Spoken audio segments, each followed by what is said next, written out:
السلام علیکم ورحمۃ اللہ وبرکاتہ۔ اللہم صلی علی سیدنا محمد وعلی آل سیدنا محمد افضل صلواتک بعدد معلوماتک وبارک وسلم۔ عزیزان گرامی،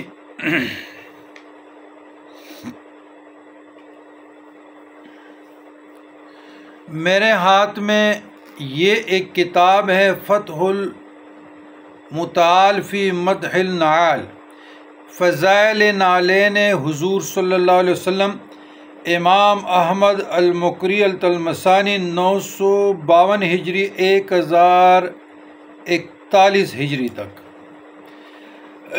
یہ کتاب غور سے اس کو دیکھیں۔ جی دیکھ لیا۔ یہ جو کتاب ہے، اور آج میرا یہ بیان ہے نعلین مصطفیٰ صلی اللہ علیہ وسلم پہ۔ 12 ربیع الاول میں ہمارے پختونخوا میں مزاج کچھ اور ہے، لیکن کراچی، سندھ اور اس میں جتنے بھی سنی حضرات ہیں یا جتنے بھی خانقاہی نظام ہے اسے ٹچ لوگ، تو یہ یہاں پہ نعلین مصطفیٰ صلی اللہ علیہ وسلم کا نقش لگاتے ہیں، یا میں ٹوپی پہ لگاتا ہوں۔ یہ میں نے ٹوپی آج دوسری لی، یہ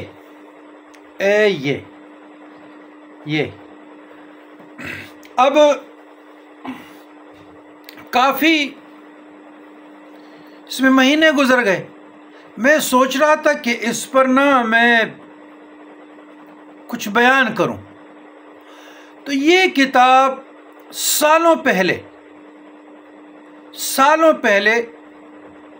ایک جی ایم ہے جو اب بھی حیات ہے، الحاج محمد شہاب الدین خان، ہمارے محسن ہے، اور ہماری درگاہی سسٹم کے لیے اس کے بڑے احسانات ہیں۔ ہمارے محسن بہت حد سے زیادہ انگنت، اللہ اس کو جزائے خیر دے۔ تو ایک دن سالوں پہلے کی بات تھی، میری داڑھی بالکل کالی تھی، اور اب میں کہہ دوں کتنے سال پہلے مجھے خود بھی یاد نہیں ہے، لیکن سالوں پہلے، کیونکہ مجھے سال کا فگر یاد نہیں آ رہا۔ ان کا پہلا دفتر جنگ بازار کے بیگ صاحب کالے کے ساتھ تھا، تو تقریباً بہت سال ہو گئے۔ یہ کتاب اس کے سر کے اوپر ایک الماری تھی، تو یہ وہاں پڑی تھی، تو میں نے اٹھا لیا، اس سے گرد مرد صاف کر لیا۔ تو میں نے جب ایسے پڑھے کہ امام طلمسانی کے لیے ہے اور نقش پا پہ ہے، تو میں بڑا خوش ہوا۔ بعض نادان لوگ اعتراض کرتے ہیں اور بدعت کا ریٹ لگاتے ہیں۔ ہر شخص خود بدعتوں میں مبتلا ہے، یقین کیجئے گا۔ یہ میں نے میلاد النبی صلی اللہ علیہ وسلم کے بیان میں بھی یہ بات میں نے کہی تھی۔ یہ بخاری کے جلسے، یہ سیرت کانفرنس، یہ پارٹیوں کے جلسے،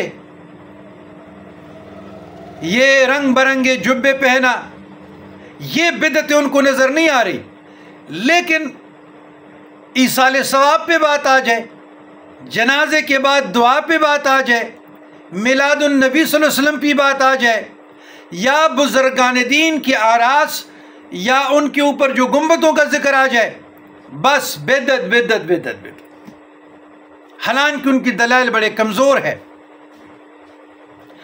تو اب یہ آتے ہیں فضائل نعلین حضور صلی اللہ علیہ وسلم۔ یہ میں ثابت کروں گا اکابرین علماء دیوبند کے کتب سے۔ اہل سنت والجماعت جو امام احمد رضا محدث بریلوی رحمۃ اللہ علیہ کے پیروکار وابستگان ہیں، ان کا ایک کتاب بھی میں بطور دلیل پیش نہیں کروں گا، میں اکابرین دیوبند سے پیش کروں گا۔ اچھا جی، سب سے پہلے اس کتاب کے آتے ہیں صفحہ 16 پہ. یہ جی صفحہ 16 اس پہ لکھتے ہیں فہرست کتب میں 2 نئے نام. ہم نے فہرست کو دیکھنا شروع کیا تو اس میں 2 نام نئے سامنے آئے. ایک فتح المتعال، دوسرا مجموعۃ الرسائل ثمانی. دیر بھی ہو رہی تھی، ہم نے عرض کیا کہ یہ دونوں کتب ہمیں دکھائیں. لائبریرین نے دونوں کتب ڈھونڈ نکالی. جیسے کتب کو کھولا اور دیکھا تو دونوں نبی کریم صلی اللہ علیہ وسلم کے نالین مقدس کے موضوع پر تھی. پہلی کتاب امام احمد بن محمد المقری التلمسانی رحمۃ اللہ علیہ المغربی المالکی کی کتاب فتح المتعال فی مدح النعال. دوسری کتاب جو تھی علامہ عبدالحی لکھنوی رحمہ اللہ کے 8 قیمتی رسائل پر مشتمل تھی. مترجم نے ان رسائل کا بھی ذکر کیا. یاد رکھیے گا مولانا عبدالحی لکھنوی مشہور زمانہ عالم دین تھے اور اس کا لٹریچر روز قیامت تک روز روشن ہے. نمبر 1 التحقیق المجیب پہ تصویب، یعنی اذان کے بعد جماعت کے لیے اطلاع دینا. دوسرا رسالہ افادۃ الخیر فی الاستیاق بسواک الغیر، یعنی دوسرے کی مسواک کا استعمال کرنا جائز ہے یا ناجائز. نمبر 3 تدویر الفلک فی حصول الجماعت بالجن والفلک والملک، یعنی جن اور فرشتہ کے ساتھ جماعت کا بیان. نمبر 4 جمع العرر فی رد نص درر، یعنی موضع شق القمر کا ثبوت. نمبر 5 حسرت العالم بوفات مرجع العالم، یعنی اپنے والد گرامی علامہ عبدالحلیم لکھنوی کے حالات. نمبر 6 تحفۃ الاخیار فی احیاء سنت الابرار، تعریف سنت کے بارے میں. نمبر 7 احکام القنطرہ فی احکام البسم اللہ، بسم اللہ سے متعلق مسائل کا بیان. اور نمبر 8 غایۃ المقال فیما یتعلق بالنعال، یعنی نال مقدس سے متعلق مسائل کا مجموعہ. یہ رسالہ 158 صفحات پر مشتمل ہے. ان کے 19 صفحات رسالت مآب صلی اللہ علیہ وسلم کے نالین مقدس کے بارے میں ہیں. تو حاضرین کرام، اب ہمارا مقصد صرف یہ ہے کہ آگاہی دینا نالین مصطفیٰ صلی اللہ علیہ وسلم کا وسیلہ، برکت، ذریعہ اللہ کی بارگاہ میں بنانا اور اس کا نقش پا اپنے ساتھ رکھنا، ہمارا مقصد یہ ہے. اچھا جی، اب امام مقری کی بات ہو گئی اور مولانا عبدالحی لکھنوی رحمۃ اللہ علیہ کی بات بھی ہو گئی. اب تیسری بات بڑی اہم ہے اور طریق توسل از مولانا حکیم الامت اشرف علی تھانوی رحمۃ اللہ علیہ. علماء دیوبند اکابری دیوبند میں ریڑھ کی ہڈی کے مانند سمجھے جاتے ہیں. 800 کتابوں کے مصنف، زمانے کے قطب زمانہ. اس سے انکار تو کوئی نہیں کرے گا نا جی، کہ اس سے بھی انکار کریں گے. تو سنیے، یہ صفحہ 143 پہ 143 مترجم نے لکھا ہے کہ بہتر یہ مولانا اشرف علی تھانوی رحمۃ اللہ علیہ کی طریقہ توسل بتاتے ہیں. بہتر یہ ہے کہ آخر شب میں 8 رکعت اٹھ کر وضو کر کے تہجد جس قدر ہو سکے پڑھے. 2 رکعت، 4 رکعت، 6 رکعت، 8 رکعت. اس کے بعد 11 بار درود شریف، 11 بار کلمہ طیبہ اور 11 بار استغفار پڑھ کر اس نقشہ کو باادب سر پر رکھے اور بدتر، یعنی انکساری سے، عاجزی سے تمام جناب باری تعالیٰ میں عرض کرے کہ الہی میں جس مقدس پیغمبر صلی اللہ علیہ وسلم کے نقش نعل شریف کو سر پر لیے ہوئے ہوں، ان کا ادنا درجے کا غلام ہوں۔ الہی اس نسبت غلامی پر نظر فرما کر بابرکت اس پہل شریف کے میری پلاں حاجت پوری فرمائیے، مگر خلاف شرع کوئی حاجت طلب نہ کرے۔ پھر سر پر سے اس کو اتار کر اپنے چہرے پر ملے اور اس کو بمحبت بوسہ دے، اشعار ذوق و شوق بغرض آیاد عشق محمدی صلی اللہ علیہ وسلم پڑھے، انشاءاللہ عجیب کیفیت پائے گا۔ یعنی کوئی نعت پڑھے، قصیدہ بردہ پڑھے، اس طرح قصیدہ محمدیہ پڑھے، سے اشعار پڑھے کہ آپ کا ذوق و شوق بڑھے۔ یاد رہے مولانا اشرف علی تھانوی رحمۃ اللہ علیہ نے دوسرے رسالہ اتمام المقال میں اپنے رسالہ نیل الشفا سے رجوع کر لیا تھا۔ اب یہ جو طریقہ توسل ہے مولانا اشرف علی تھانوی رحمۃ اللہ علیہ کا، اور ان کے دو رسالے اتمام المقال میں اپنے پہلے رسالے نیل الشفا سے رجوع کر لیا تھا۔ یہ آپ بازار سے خریدیں، آپ پڑھ سکتے ہیں، آپ دیکھ سکتے ہیں، تو اس کے بعد پھر اعتراض کرتے رہیں۔ لہٰذا یہ بزرگان دین، یہ ظاہر بین لوگ جو ہیں نا، جو لوگوں کی عقائد برباد کرنے پہ تلے ہوئے ہیں، مطالعہ ہے نہیں، اپنے سے محدثین بنے ہوئے، مفسرین بنے ہوئے ہیں، اور ادھر سے دیکھ لیا، ادھر سے دیکھ لیا، ادھر سے دیکھ لیا۔ یہ چیز آپ کو بزرگان دین کے ہاں ملے گا۔ یہ نقش پا ہے، یہ نقش پا ہے، پھر یہ دوسرا، یہ دو نقش پا، پھر یہ تیسرا، اللہ، یہ چوتھے، یہ پانچویں، اور یہ چھٹے۔ اچھا، یہ نقش پا اس کو کہتے ہیں۔ اب میری بیان کو سنیں، اور امام احمد المکری التلمسانی المغربی المالکی جیسا برگزیدہ شخصیت، پھر علامہ عبدالحی لکھنوی جیسا برگزیدہ شخصیت، اور پھر مولانا اشرف علی تھانوی جیسے اکابر، اس کو توسل کے لیے اللہ کی بارگاہ میں نقشفا کو سر پہ رکھ کر اس کا وسیلہ واسطہ دے کر دعائیں مانگتے ہیں۔ تو جو ولی ہے، جو اولیاء ہے، جو صالحین ہے، تو ان کی وجود کتنی بابرکت ہوگی، ان کے اعمال صالحہ کتنے بابرکت ہوں گے۔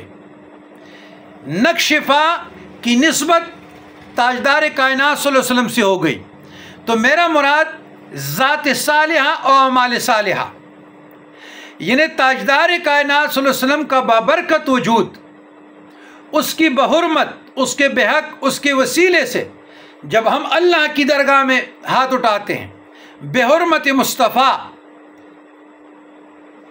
بحرمت سیدہ فاطمہ، یا بحرمت خلفائے راشدین، یا بحرمت صحابہ صفہ، بحرمت جنگ بدر، شہدائے بدر، یا شہدائے حنین، شہدائے احد، شہدائے خندق وغیرہ وغیرہ، اسی طرح ان برگزیدہ ہستیوں کو اللہ کی درگاہ میں وسیلہ بنانا جائز ہے، شریعت کے خلاف نہیں ہے۔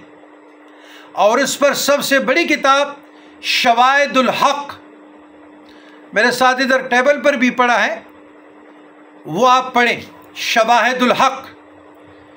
تو میرا مقصد یہ ہے کہ یہ کتاب بازار سے خریدیں.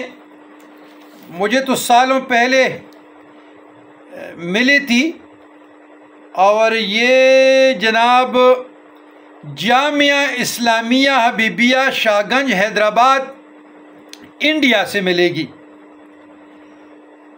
یہ ادھر سے ملے گی، اور ادھر کا مجھے علم نہیں ہے، تو ادھر بھی ضرور ملے گی.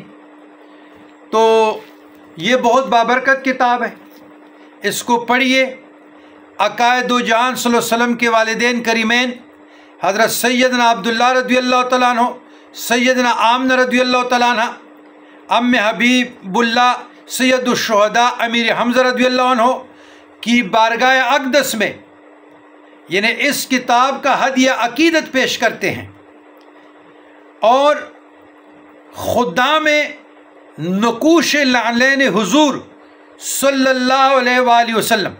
تو بات یہ ہے کہ جن لوگوں نے ان کے ترجمے کیے ہیں، یاد رکھیے گا یہاں سے عقیدے کا پتہ چلتا ہے کہ جس آدمی نے ترجمہ کیا ہے، اور جو آدمی یعنی حضور صلی اللہ علیہ وسلم کی درگاہ میں، اللہ کی درگاہ میں حد یا عقیدت پیش کرتے ہیں، تو ان کے عقیدے کی بات بتا رہا ہوں.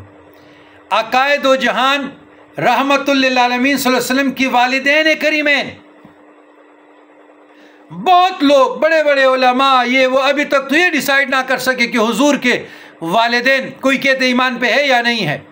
مسالک الحنفاء امام جلال الدین سیوطی رحمۃ اللہ علیہ کے رسائل پڑھیں، والدین کریمین مصطفیٰ. پھر سیدنا عبداللہ، سیدنا آمنہ اور سید الشہداء امیر حمزہ، یہاں سے عقیدت کا اندازہ کریں. یہ صوفیہ کرام کا طریقہ ہے، یہ بزرگان دین کا طریقہ ہے. اور یہاں پہ ایک لفظ میں زیادہ کرتا ہوں، یہ میری لفظ ہے کہ ام حبیب اللہ سید الشہداء امیر حمزہ و سیدنا علی ابن طالب، یعنی حضرت علی کے والد ابو طالب علیہ السلام کی بارگاہ اقدس میں حد یا عقیدت پیش کرتے ہیں. تو عقیدہ مکمل ہو جائے گا، عقیدہ مکمل ہو جائے گا. اور ساتھ یہ بھی بتا دوں، ایمان ابی طالب، خدمات ابی طالب، نجات ابی طالب پر ابھی سینکڑوں کتابیں لکھی گئی ہیں. تو حضرت ابی طالب کے متعلق یہ عقیدہ رکھنا کہ وہ صاحب ایمان نہیں ہیں، یہ جھوٹ ہے، یہ جھوٹ ہے، یہ قرآن اور سنت کے منافی ہے، بالکل منافی ہے. سینکڑوں کتابیں لکھی گئی ہے، سینکڑوں. اس میں علامہ دہلان مکی کی کتاب پڑھے آپ، جو شام رضا محدث بریلوی رحمۃ اللہ علیہ کے اس اساتذہ میں سے تھے، اسنع المطالب فی نجات ابی طالب. اور علامہ محمود الوسی روح المانی، ایون ضیاء القرآن پیر کرم شاہ، ڈاکٹر طاہر القادری کے ایمان ابی طالب، شیخ القرآن والحدیث عطا محمد بندیالوی کی کتاب ایمان ابی طالب، علامہ تابش قصوری کی کتاب ایمان ابی طالب، اور ایمان ابی طالب 1800-2000 صفحات 2 جلدوں میں، علامہ سائم چشتی فیصل آبادی کی کتاب. مطالعہ تو کریں، پڑھیں تو صحیح، پڑھتے ہیں نہیں. اور پرانی کتابوں میں جو بنو امیہ کے دور میں جو برسر اقتدار رہے ہیں، من گڑت روایات کو، کتابوں کو حجت بنا کر صوفیہ کرام پر، اولیاء کرام پر، برگزیدہ ہستیوں پر چسپاں کرنا، توپنا اچھی بات نہیں ہے. الحمدللہ جتنے باتیں میں نے کی دلیل سے کی، مطالعہ سے کی، اور یہ اس لیے کی کہ ہمارا منزل، ہمارا مقصد اصلاح نفس، اصلاح معاشرہ ہے. فرقواریت نہیں ہے، لان نہیں ہے، تان نہیں ہے، گروہ بندی نہیں ہے، فرقہ بندی نہیں ہے، نہیں. ہمارا کام صوفیہ کرام کا ہے، ہمارا خانقاہی سسٹم ہے. لیکن بتانا ضروری ہے تاکہ اپنے عقیدے کی آپ لوگ حفاظت کریں، آپ لوگوں حفاظت کریں، تو انشاءاللہ آج کے بعد آپ لوگ بھی نالین مصطفیٰ اپنے پاس رکھیں اور اس سے اللہ کی بارگاہ میں توسل اختیار کریں، فیوزات اور برکات دے کے، فیوزات و برکات تو دے کے نا، سر پیسے دے کے نا، اللہ کی بارگاہ میں آپ مانگے تو صحیح نا، اپنے سینے کے ساتھ ایسے مستو کریں، حجت روائی ہوتی ہے کہ نہیں؟ ربنا تقبل منا انك انت السميع العليم وتب علينا انك انت التواب الرحيم سبحان ربك رب العزة عما يصفون وسلام على المرسلين والحمد لله رب العالمين آمين یا رب العالمین۔